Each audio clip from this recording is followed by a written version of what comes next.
নমস্কার বন্ধুরা, আমার নতুন চ্যানেলে আপনাদের সবাইকে স্বাগত।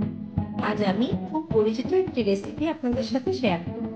আমি জানি সবাই এটি খুব ভালো বানিয়ে থাকে। আমি কীভাবে খুব সহজে বানাই সেটি শেয়ার করব। এর জন্য আমি 1.5 কাপ দেশি ছোলাকে ভালো করে জলে ধুয়ে সারা রাত ভিজিয়ে রেখেছি। এটিকে আমি পরিমাণ মতো লবণ এবং জল দিয়ে প্রেসার কুকার হুইসেল দিয়ে রেখেছি।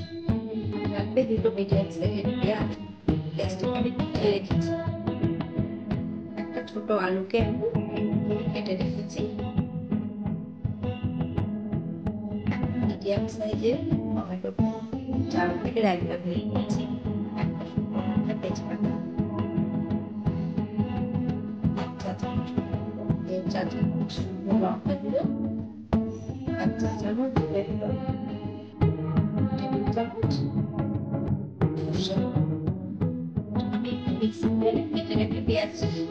কিছুটা কাঁচা লঙ্কা, 4 কিলো রসুন এবং 1/2 ইঞ্চি মতো আদা কুচি, আর নিয়ে নিচ্ছি একটা টমেটো কুচি।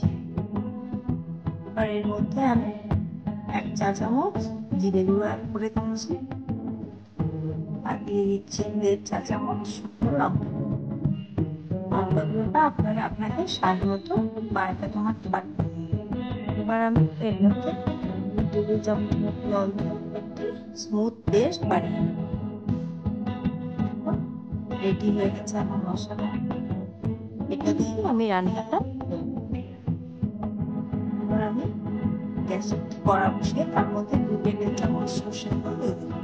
তেল গরম হয়ে গেছে, এর মধ্যে শুকনো লঙ্কা ফাটিয়ে দিলাম, একটি তেজপাতা, 1 চা চামচ গোটা জিরা, পেঁয়াজ কুচি দিয়ে তার মধ্যে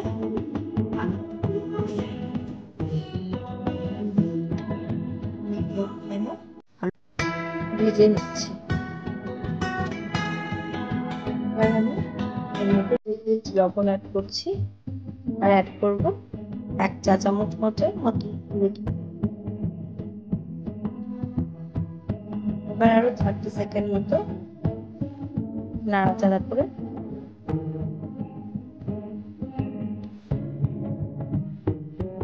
ঢাকা দিয়ে গ্যাসটা একটু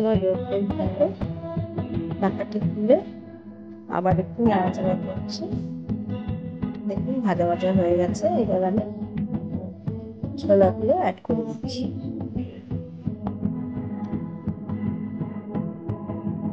আর অ্যাড করব পেঁয়াজ, রসুন, আদা, টমেটো ওই পেস্টটা ভালো করে মিশিয়ে নিচ্ছি।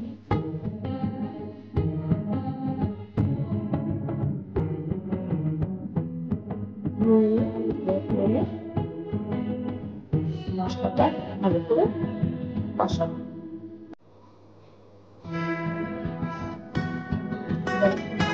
আরো 2 মিনিট লো ফ্লেমে কষার জন্য রেখে দেবো। আরো 2 মিনিট কষা হয়ে গেছে। আমি ঢাকা খুলে আরো 3-4 মিনিট লো ফ্লেমে মশলাটাকে কষিয়ে নেব, যতক্ষণ না পেঁয়াজ, রসুন, আদার কাঁচা গন্ধটা চলে যাচ্ছে। নাড়াচাড়া করছি। আমার মশলাটা প্রায় কষে এসেছে, ভালো গন্ধ বেরোতে শুরু করেছে। এবার আমি এর মধ্যে দিয়ে দেব 1.5 কাপ মতো গরম জল।